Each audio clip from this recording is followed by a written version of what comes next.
Have you ever sat somewhere for hours, invisible, while people who mattered less than you walked right past? Maya knew that feeling exactly. She sat on cold marble for 6 straight hours, holding a faded application, waiting for someone to call her name.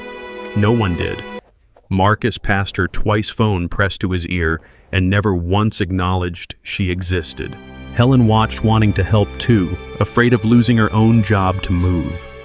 Maya kept her hopeful smile in place the entire time, patient, exhausted, unbroken. What none of them knew was simple. The woman on the floor could have bought the whole building with a single phone call, and by the end of the day, she nearly did exactly that. Why strike blindly? Marcus confronted our undercover proprietor, forging permanent destruction. Keep watching closely. The marble floor of the dream-chasing group lobby held the cold like a held breath, and Maya sat directly on it, her back straight, her faded thrift store shoes tucked beneath her, a thin folder of paper resting on her knees. The lobby rose 4 stories above her, in glass and brass, a cathedral built to remind visitors of their smallness, and she let it do exactly that. She had chosen the seat herself, a shallow indent near a marble column where the morning light did not reach, and she had chosen the silence too. 9 in the morning became 10, and 10 became noon, and still no one called her name. Helen watched from behind the reception desk with a growing knot in her stomach, and every 15 minutes or so, she glanced at the woman on the floor, hoping someone senior would notice and intervene. No one did. The receptionist had worked in that lobby for 11 years, long enough to recognize the particular cruelty of being made to wait past all reason, and she recognized it now in the way applicants' shoulders slumped an inch lower with every passing hour. She wanted to bring the woman water. She wanted to bring her a chair. She did neither, because she had seen what happened to employees who showed kindness to the wrong person on the wrong day, and she was afraid. By 1 in the afternoon, Marcus crossed the lobby floor in his tailored Italian suit, phone pressed to his ear, voice pitched loud enough to be heard by everyone and aimed at no one. He was mid-sentence about a lunch reservation when his gaze snagged on Maya, and his mouth curved into the same permanent sneer he wore for anyone he considered beneath his notice. He did not stop walking. He did not lower his voice. He simply let his eyes pass over her the way a man might glance at a stain on the carpet, filing her away as an inconvenience someone else would eventually clean up, and he continued toward the elevator bank without breaking stride. Maya watched him go, and something in her settled deeper into stillness rather than rising into anger. She had expected this. She had in fact arranged for exactly this, though no one in the building knew it yet. Her expression did not change, not a flicker, not a tightening around the eyes, only that same patient, unblinking calm she had worn since she first sat down. She adjusted the folder on her knees, straightened the corner of a page that had begun to curl, and returned to waiting as though waiting were itself a kind of work she took seriously. 2 o'clock came and went, then 3, then... A junior assistant walked past, twice glanced at her folder, and kept moving without a word, as if eye contact might obligate him to act. Helen finally worked up the nerve to approach with a paper cup of water, only to freeze halfway across the lobby when she spotted Marcus returning from a meeting, his gaze sweeping the room with proprietary contempt. She retreated to her desk cup still in hand and set it down out of sight, ashamed of her own fear and unable to shake it. By 4, Maya rose only once, and only to walk to the far corner of the lobby where a support column and a bank of unused directory screens created a small blind spot invisible from the reception desk and largely ignored by the security cameras that covered the rest of the room. There, with her back to the marble and her folder tucked under one arm, she drew a scratched, unremarkable burner phone from her coat pocket and dialed a number she had memorized years ago. "It's me," she said quietly, her voice utterly unlike the meek posture she had held all day, low and precise, and entirely in command. "Tell the board I'm declining the $50 million, not because the number is wrong, because the man who structured it still thinks charm outweighs collateral, and I don't do business with men who think that." She listened for a moment, then added, "No, I don't need to see the room. I've already seen enough of this building today." She ended the call, slid the phone back into her pocket, and returned to her spot on the floor as if she had never left it, her expression rearranging itself back into placid, hopeful patience before she had even sat down. No one in the lobby had noticed her absence. No one would have guessed that the woman in worn shoes sitting on the floor of a building she was not yet permitted to enter as a guest had just walked away from a $50 million merger with the same ease most people use to decline a phone survey. She resumed her seat, and she resumed her waiting because the waiting was not wasted time. It was reconnaissance. Every hour she sat there, she watched how the staff treated the powerless, how quickly cruelty surfaced when someone believed there would be no consequence, and how far a man like Marcus would go once he was certain no one important was watching. At 5:30, the lobby had thinned to a handful of stragglers, and Marcus reappeared, coffee cup in hand, his tie loosened, his mood visibly soured by whatever meeting had just ended badly for him. He spotted Maya still on the floor, still holding her folder, still waiting after nearly 9 hours, and something in her calm seemed to offend him more than defiance ever could have. He crossed toward her coffee, sloshing in his cup, his sneer sharpening into something crueler. "You're still here," he said, looking down at her the way one might look at an unwelcome stray. "This isn't a shelter. It's a place for people who matter." He let the words hang, waiting for her to flinch, to apologize, to gather herself and leave in humiliation like every other applicant he had ever driven off with nothing more than tone and timing. Maya only looked up at him, meeting his eyes without a trace of fear, memorizing the exact tilt of his chin and the exact curve of his mouth, filing it away the same methodical way she had filed away every other detail of his cruelty that day. She said nothing. She did not need to. Marcus took her silence for defeat and turned on his heels, satisfied, unaware that the woman he had just dismissed for the 10th time that day already owned the coffee in his cup, the marble beneath his shoes, and the future he had not yet realized he'd lost. Maya knelt on the cold marble the next morning, gathering the scattered pages of her application where a careless gust from the revolving door had sent them sliding across the floor. She moved without hurry, collecting each sheet and squaring the edges with the same unbothered patience she had shown the day before, as though disorder were simply another obstacle to be managed, rather than a source of shame. Helen watched from the reception desk, torn between the urge to help and the memory of what had happened the last time she'd tried. Marcus emerged from the elevator bank with his coffee in hand, steam curling from the cup, his expression already souring the moment he registered Maya kneeling in his path. He did not slow his stride to walk around her. Instead, he adjusted his angle just enough to close the distance, and with a flick of his wrist that looked almost casual, he tipped the cup so that its contents arced downward and splashed directly across her scattered papers and the backs of her hands. "Careless," he said, stepping over the spreading stain without so much as glancing at the damage he'd caused. "You'd think someone in your position would learn to stay out of the way." Helen gasped audibly, one hand flying to cover her mouth, her eyes wide with a horror she didn't dare voice. Several other employees crossing the lobby slowed their steps, then quickened them again, unwilling to be seen witnessing what they all understood was deliberate. Maya did not cry out. She did not recoil. She simply looked down at the ruined pages, then up at Marcus, her gaze steady and unblinking, carrying the same terrifying calm that had unsettled him the day before, though he was too pleased with himself to notice it now. It was then that a figure in a dirty janitor's uniform stepped out from a service quarter, mop and bucket in hand, moving toward the spill with the unhurried efficiency of a man who had cleaned up worse messes than this one.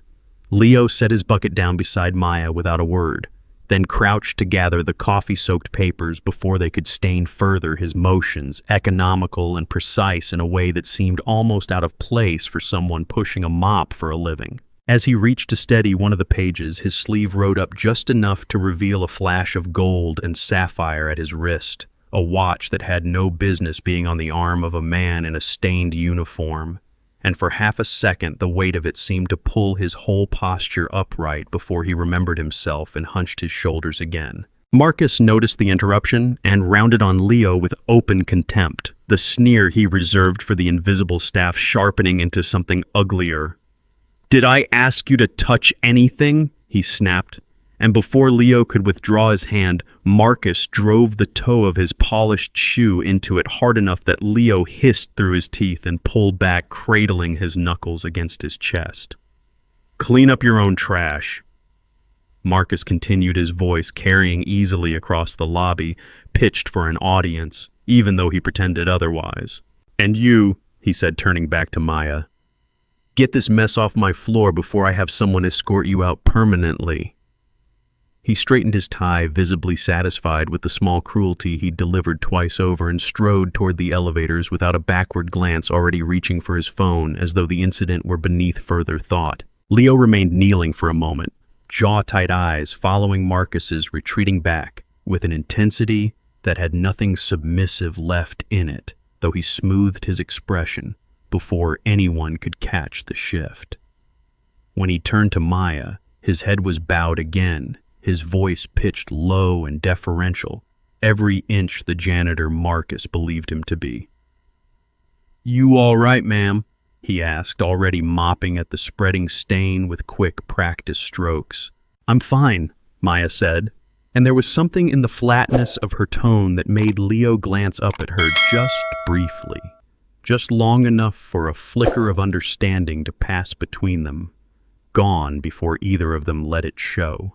She gathered the last of her ruined paper's coffee soaking through the folder and blurring the ink of her carefully typed application into illegible streaks, and she did not seem the least bit troubled by the loss. Helen finally found the courage to approach once Marcus had disappeared into the elevator, crouching beside Maya with a handful of napkins from the reception desk, her hands trembling slightly as she dabbed at the spill. "I'm so sorry," she whispered, glancing nervously toward the elevators as though Marcus might reappear at any moment. "He shouldn't be allowed to treat people like this, any of you." "You don't need to apologize," Maya said, gently accepting the napkins with a small, genuine nod of thanks, though her eyes tracked the elevator doors with a calculation Helen was too rattled to notice. "None of this is your doing." Leo finished wringing out his mop and straightened his bowed posture, returning fully now that Marcus was gone from view, though his eyes lingered on Maya a moment longer than a janitor should have. "Building's full of people who think they own the floor they're standing on," he said quietly, almost to himself, and there was a dry edge beneath the humility in his voice, a suggestion that he understood exactly what kind of man Marcus was, and exactly how temporary that kind of power tended to be. He picked up his bucket and turned to go hiding beneath his lowered head, a small private smile, the kind that might have unsettled a boardroom full of executives had any of them been paying attention. Maya watched him disappear down the service corridor, then looked down at her ruined application coffee still dripping from its corner onto the marble. She folded the wet papers carefully, tucked them back under her arm, and rose to her feet without complaint, resuming her post near the same column where she had spent the previous day, patient and outwardly unbothered, while somewhere beneath that stillness, a quiet countdown ticked 1 hour closer to 0. The lobby had settled back into its usual rhythm by mid-morning. The coffee stain from the day before scrubbed away the marble, gleaming again, as though nothing had happened on it at all. Maya sat in her familiar spot near the column folder, resting on her knees, and the quiet of the room felt almost deceptive, the kind of calm that settled over a place right before something broke. Marcus emerged from a glass-walled conference room down the hall, a stack of folders under one arm, his expression carrying the particular satisfaction of a man who had just found a convenient place to cut costs. He crossed the lobby toward the reception desk where Helen sat sorting through the morning's mail, and he stopped in front of her with the folders raised like a verdict already decided. "Helen," he said loud enough that his voice carried to the handful of employees passing through the lobby, "corporate's tightening the budget and your position's been flagged for elimination, effective today." He set one of the folders down on her desk with a small, deliberate thud, as though the paperwork alone should settle the matter. Helen stared at him, her hands frozen mid-motion over the stack of envelopes, the color draining from her face. "Eliminated," she repeated, as though the word might mean something different if she said it herself. Mr. Marcus, I've been here 11 years. I have a pension. I have... Budget's budget. Marcus cut in, already turning to go, dismissing 11 years of service with the same flick of the wrist he'd used to spill his coffee the day before. HR will process your final paperwork. I wouldn't expect much given how the fund's been performing lately. The words landed with a precision that suggested he had chosen them carefully, and Helen's breath caught as the implication settled over her. The fund, she said slowly, rising from her chair, now her voice climbing with a desperation she couldn't suppress. What do you mean how the fund's been performing? I checked my statement 3 months ago. It was fine. It was... Things change, Marcus said, not bothering to turn around, already 3 steps toward the elevator bank. Talk to accounting if you have questions, though I wouldn't hold my breath for answers you'll like. Helen's composure broke entirely then, and she came around the desk on unsteady legs, one hand reaching toward him, though he was already too far away to touch. Please, she said, her voice cracking, tears spilling freely down her face, now in front of the lobby's scattered onlookers. Please, I have a daughter in community college. I have a mortgage. I can't... Just 11 years. Mr. Marcus, please just let me explain. Just give me until Friday to... Security will help you collect your things, Marcus said over his shoulder, stepping into the elevator without a flicker of hesitation, the doors sliding shut on Helen's ruined composure and the small crowd of employees who had stopped to watch, none of them daring to intervene. All of them suddenly very interested in their phones or the floor or anything that wasn't Helen's collapsing shoulders. Maya watched every second of it, from her place on the marble, her folder still resting on her knees, her expression giving away nothing of what moved behind it. She did not rise, she did not speak. She simply observed, cataloging the exact wording Marcus had used, the exact timing of his departure, the exact way he had structured his cruelty, so that no single sentence could be pinned to him as an outright confession.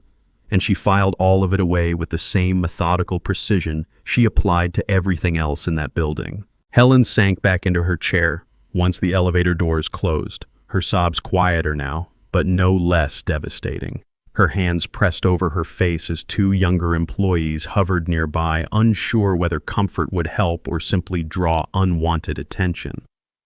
One of them fetched a box for her belongings, silently, apologetically, as though the box itself were an admission that nothing could be done.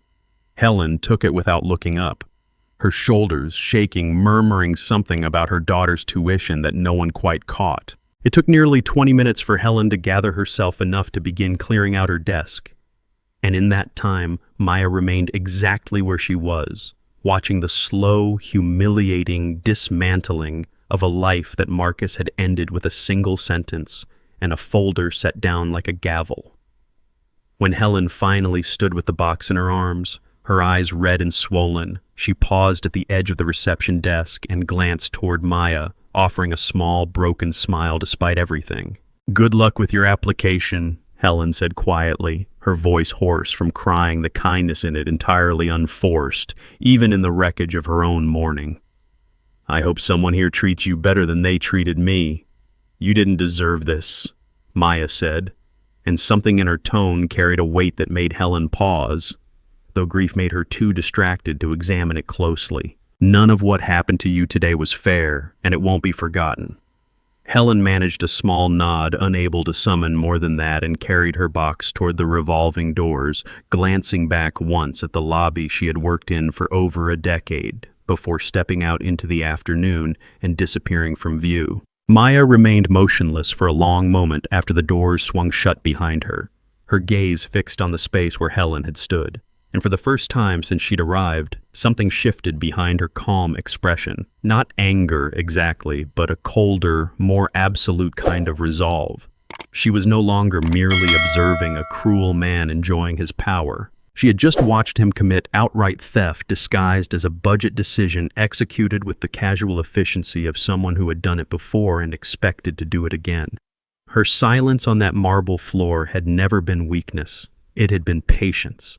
And patience, she reminded herself as she adjusted the folder on her knees and settled back into her waiting, was simply cruelty given enough time to write its own confession. Such absolute malice. The executive drained an innocent receptionist's retirement fund via fabricated termination. If that were me, I would relentlessly pursue judicial annihilation against him. Imagine wielding untouchable corporate authority strictly for theft. He crossed unpardonable boundaries. By early afternoon, a ripple of nervous energy had begun moving through the building, whispered between employees crossing the lobby with folders clutched a little too tightly to their chests. Corporate auditors were coming, someone said, maybe as soon as today, sent down from the parent company to review departmental spending after an anonymous complaint. Marcus caught the rumor secondhand from a junior manager near the elevators, and the color drained from his face for just a moment before he mastered himself and forced his usual sneer back into place. He retreated to a quiet corner near the mailroom phone pressed to his ear, his voice a harsh whisper as he barked instructions to someone on the other end about moving numbers before anyone came looking at them. When he hung up, his eyes swept the lobby with a different kind of calculation than before. No longer the lazy contempt of a man who believed himself untouchable, but the sharp, cornered look of someone searching for somewhere to place the blame that was rightfully his own. His gaze landed on Maya, still sitting in her spot near the column, her folder resting where it always did, and something in his expression shifted from panic to a cold, opportunistic clarity. He crossed the lobby toward her with deliberate slowness, glancing once toward the mailroom, where he had stashed a small bundle of stolen bearer bonds meant to disappear before the auditors ever thought to look for them, and a plan assembled itself behind his eyes with frightening speed. "You're still here," he said to Maya, his voice pitched louder than necessary, drawing the attention of the two employees nearby, who had been trying very hard not to watch him since the rumor started. "I told you yesterday this building wasn't a shelter." He crouched slightly as though inspecting her folder with sudden interest, and in the same motion his hand slipped a slim envelope of bonds into the outer pocket of her bag before straightening again. Smooth and practiced, the kind of sleight of hand a man only perfects through repetition.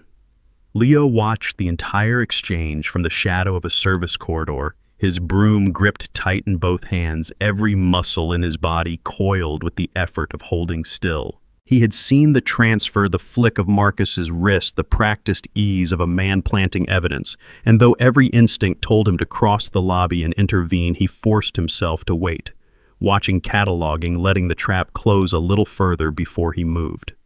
Marcus straightened his jacket and raised his voice again, this time pitched for the entire lobby to hear. "Someone check her bag," he said, jabbing a finger toward Maya with theatrical outrage. "I saw her near the mailroom earlier. We've had bonds go missing, and I don't think it's a coincidence that a woman with no business in this building has been camped in my lobby for 2 days." "That's not true," Maya said. And for the first time since she had arrived, her voice carried a note of alarm, wide-eyed and trembling, her hands rising instinctively as though to protect herself. Though anyone looking closely might have noticed how deliberately she positioned herself, how carefully she let her bag fall open just enough for its contents to be seen without appearing to offer it. "Search her," Marcus said again, louder now, and within moments a security guard was radioing for building police, his voice tight with the particular urgency that came from being ordered around by an executive who might fire him for hesitating. Officer Thomas arrived within minutes, a heavy-set man with a badge that carried more weight in that building than it should have given how many envelopes of cash had crossed his palm from Marcus over the years to look the other way on smaller infractions. He barely glanced at Maya before seizing her arm in a grip far rougher than necessary, his fingers digging into her wrist as he yanked her upright off the marble floor she had occupied for 2 days. "Bag," he barked, and a junior security guard unzipped it, with shaking hands revealing the slim envelope of bonds tucked exactly where Marcus had planted it. Officer Thomas's face split into a satisfied smirk, the kind that came from a man who already knew what conclusion he intended to reach, regardless of evidence. "Well, well," he said, dangling the envelope in front of Maya's face. "Corporate bonds. That's a federal matter, sweetheart. That's a long time in a cell."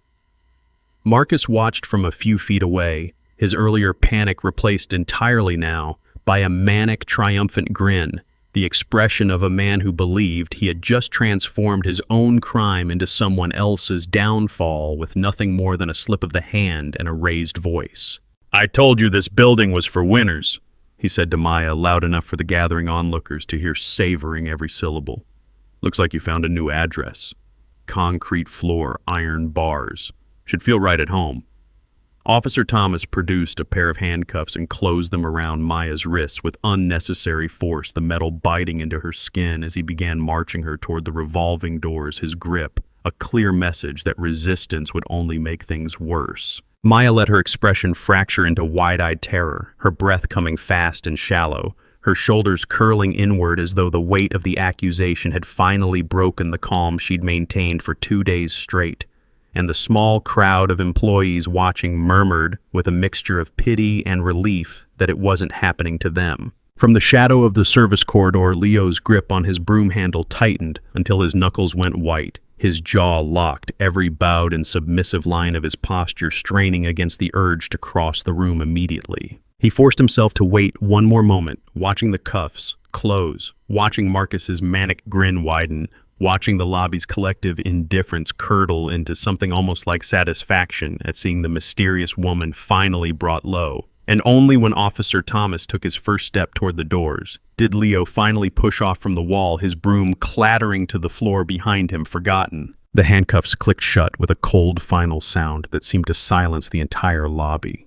And for one suspended moment, Maya stood cornered, isolated seconds from being dragged out into a system that would swallow her without a second glance, the picture of a friendless woman about to disappear.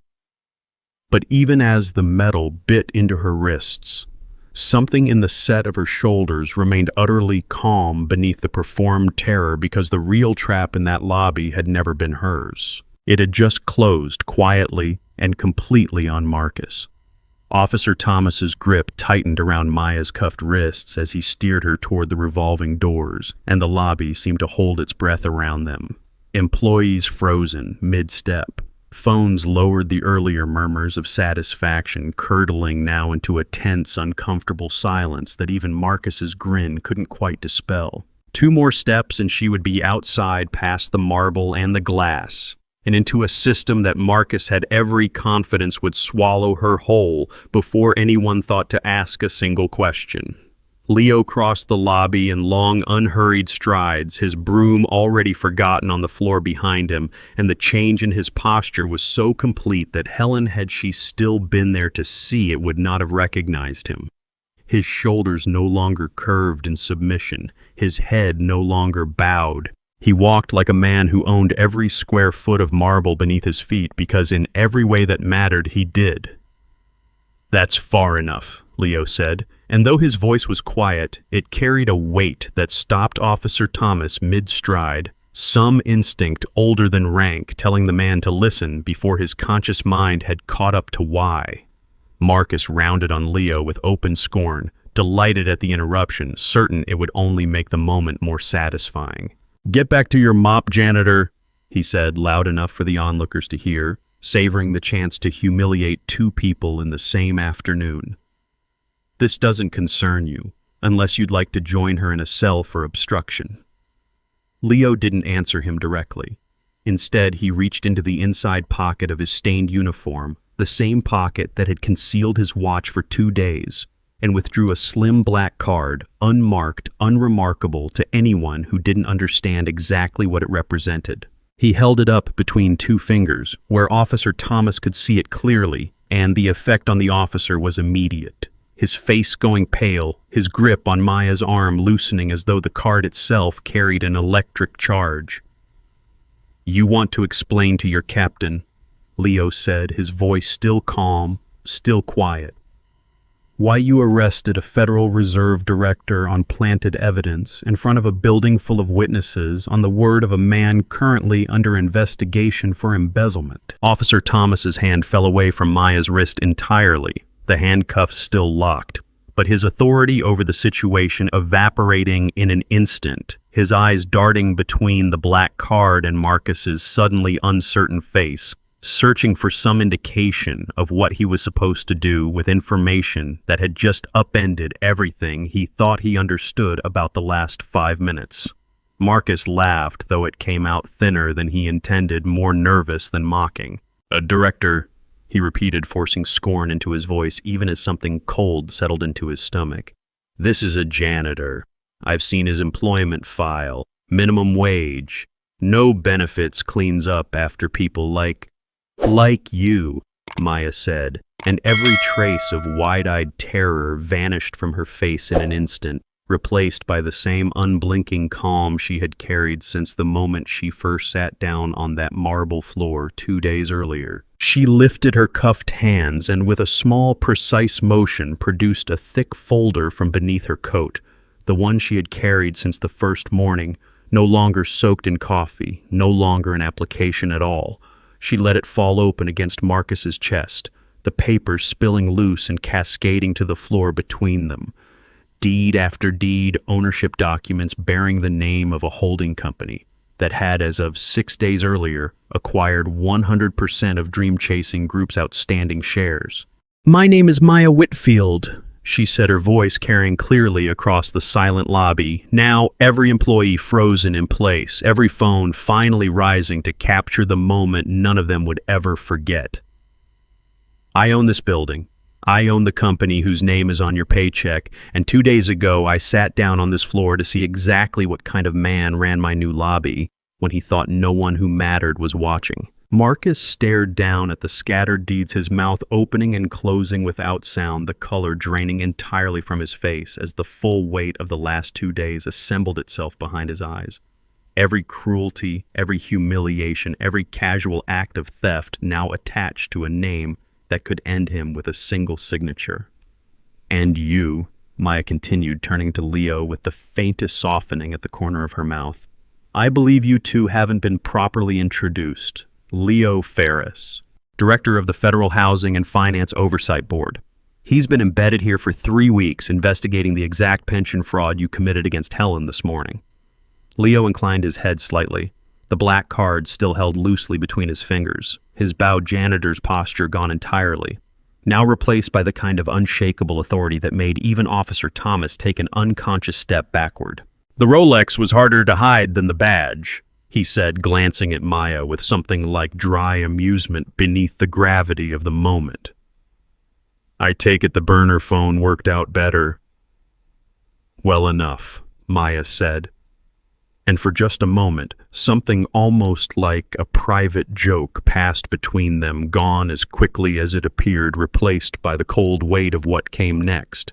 The lobby had gone entirely silent. Now, every employee, every passing executive, every wide-eyed onlooker staring at the scene unfolding before them, the two figures they had dismissed as nobodies for 2 straight days, revealed in a single breathless instant as the very people who held Marcus's entire career and quite possibly his freedom in their hands. Somewhere near the reception desk, a phone camera continued recording with a faint, trembling light, capturing the moment the balance of power in that lobby shattered completely and would never be put back together the way it had been.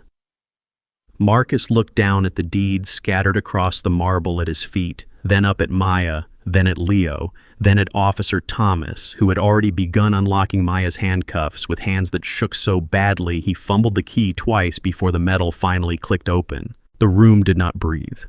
No one moved. And in that suspended airless silence, the two people Marcus had spent 2 days grinding beneath his heel stood revealed as the ones who had, without raising their voices even once, already destroyed everything he had built his life on. The handcuffs fell away from Maya's wrists and clattered against the marble, and for a long moment nobody in the lobby moved, the silence stretching taut around the wreckage of deeds still scattered at Marcus's feet. He stood frozen amid the papers, his tailored suit suddenly looking less like armor and more like a costume, his face drained of every trace of the sneer he had worn for 2 days straight. "This is a misunderstanding," Marcus said, his voice cracking on the last word, already backing away from the papers as though distance might undo what had just been revealed. "I can explain the bonds, I can explain the fund, I have documentation, I have—" "You have a signed authorization diverting Helen's pension contributions into an account with your name on it," Maya said, cutting through his stammering with the same flat, unhurried calm she had used for 2 days to disarm him completely. "You have security footage of you planting evidence on a woman you assumed was powerless. And you have 3 weeks of federal surveillance courtesy of Mr. Ferris documenting every transfer you thought no one was watching closely enough to catch. Leo stepped forward, black card still in hand, and nodded toward Officer Thomas, whose face had gone the color of ash the moment the handcuffs opened. The envelopes you've been taking from him for the last 2 years are also documented, Leo said, his voice quiet but carrying easily across the frozen lobby. You're going to want a lawyer of your own before this afternoon is finished. Officer Thomas said nothing. He simply stood very still, the key to the handcuffs still clutched in his trembling fingers, watching his entire career collapse in real time alongside Marcus's. And when 2 federal agents emerged from an unmarked sedan outside the revolving doors, moments later, he didn't resist as they approached him. First, his shoulders sagging with the particular defeat of a man who had known somewhere beneath the corruption that this day was always coming. Marcus watched Officer Thomas being led away and seemed to finally understand with total and complete clarity that there would be no charm offensive clever enough to talk his way out of what stood in front of him. He turned back to Maya, his composure cracking entirely now, all the arrogance gone, replaced by something desperate and small. "Please," he said, and the words sounded foreign in his mouth as though he had never needed to use it before in his life. "Whatever you think you saw, I can fix this. Give me a chance to—" "You had 2 days," Maya said, and though her voice never rose, it silenced him more completely than shouting ever could have. 2 days to treat the people around you like they mattered. And instead, you spilled coffee on a stranger, fired a woman who gave this company 11 years of her life, and framed an innocent person for a crime you committed, all because you believed no one important was watching. I want you to understand something, Marcus. Someone was always watching. It was simply never the person you expected. The revolving doors turned again, and Helen stepped through them, drawn back by a phone call from one of her former co-workers who had watched the entire scene unfold and knew she would want to see it for herself. She stopped just inside the lobby box of belongings still tucked under one arm from that morning, her eyes moving from the scattered deeds to Marcus's ashen face to Maya, standing calm and unbound at the center of it all, and her hand rose slowly to cover her mouth as understanding dawned. "You're the owner," Helen said softly, disbelief and something like hope warring in her voice. "You've been sitting on my lobby floor for 2 days, and you own the company." "I do," Maya said, and her expression softened for the first time since she had first splashed onto that marble floor warmth, replacing the calculated stillness she had maintained throughout. "And effective immediately, your pension is restored in full with interest for every day it was withheld. I've also asked our legal team to draft an offer for you, Regional Operations Director, if you want it. Someone in this building needs to remember what it means to treat people with basic decency, and I can't think of anyone better suited to the job." Helen's knees nearly buckled, and she set her box down on the reception desk with shaking hands, tears spilling down her face again, though this time they came from something entirely different than despair. "I don't know what to say," she managed, laughing through the tears, now disbelief giving way slowly to overwhelming relief. "You don't need to say anything," Maya told her. "You just need to show up Monday morning and do what you've always done. Only now no one gets to fire you for having a conscience." The federal agents returned for Marcus a few minutes later, and he offered no resistance, either. His shoulders slumped, his tailored suit suddenly looking too large for the man wearing it, every trace of his former arrogance stripped away as they read him his rights in front of the very lobby he had once ruled without question. He glanced back once at Maya as they led him toward the doors, opening his mouth as though to offer one final protest, but whatever he saw in her steady, unblinking gaze convinced him there was nothing left worth saying, and he let them walk him out in silence. Leo watched him go, then turned to Maya with the ghost of a smile finally breaking through his composed exterior. 3 weeks of pretending to push a mop, he said, shaking his head slightly. I have to say, watching him fold like that almost made the smell of industrial cleaner worth it. Almost, Maya agreed, allowing herself a small, genuine smile of her own, the first since she had walked into that lobby 2 days earlier. Thank you for waiting until the cuffs closed before you moved. I know that wasn't easy. I trusted you had it handled, Leo said simply, and there was a quiet respect in the words that needed no further explanation between two people who had each spent weeks pretending to be far smaller than they were. By the time the lobby finally emptied of agents and onlookers, the marble floor stood scrubbed and gleaming once more, empty of coffee stains, empty of scattered deeds, empty of everything except the quiet, settled truth that had replaced 2 days of casual cruelty with something closer to justice.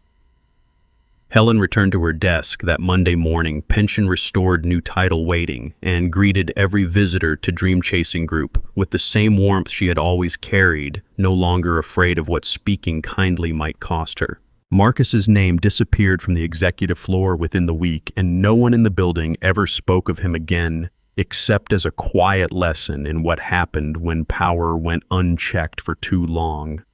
In the end, true authority in that lobby never needed to raise its voice or throw its weight around. It simply sat quietly on the floor, waited patiently, and when the moment came, took out the trash. Clutching signed documents, viewers acknowledge this saga represents a fictionalized narrative of retribution. Maya's triumph feeds deep desires to witness elitism fall.